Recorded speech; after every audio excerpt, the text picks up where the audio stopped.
tubashe gushikama mu kwizera kwacu. Mu buzima tubayemo duhura n'ibibazo byinshi, bimwe bikadutera gucika intege, ariko twibukanye yuko nakibera ubusa biba bikenewe kugira biduhe inyigisho, kugira ngo tubashe gushikama mu kwizera kwacu.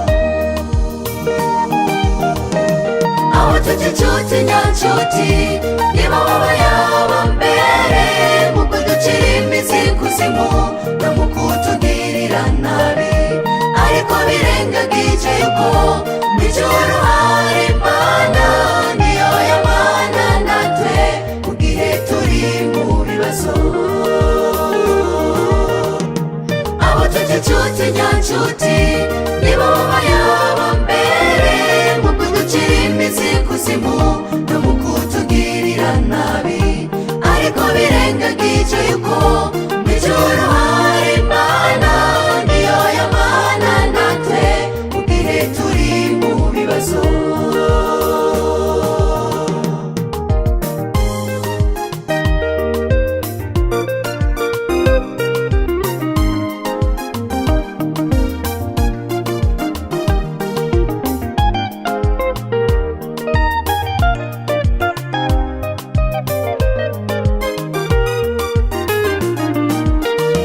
Yesu yagiriwe nabi nabo mu muryango wiwe, yongera aragurishwa n'intumwa yiwe Yuda, atari uko yaramwase, ariko byari byanuwe, byariko birashika kugira ko igikorwa yari yaratumwe n'Imana Data wa twese.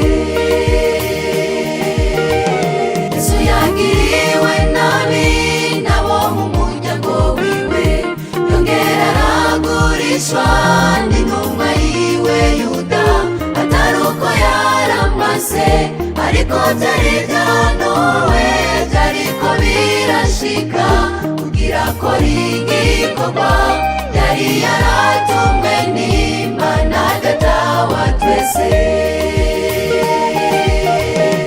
Abo tujya inshuti nyanshuti nibo babaye abambere mu kuducira imizi kuzimu no mu kutugirira nabi, ariko birengagije yuko mw'ijuru hari Imana, niyo yabana natwe mu gihe turi mu bibazo. Abo tujya inshuti nyanshuti nibo babaye abambere mu kuducira imizi kuzimu no mu kutugirira nabi, ariko birengagije yuko mw'ijuru hari Imana, niyo yabana natwe mu gihe turi mu bibazo. Abo twita nibo babaye abambere mu kuducira imizi kuzimu no mu kutugirira nabi, ariko birengagije yuko mw'ijuru hari Imana, niyo yabana natwe mu gihe turi mu bibazo.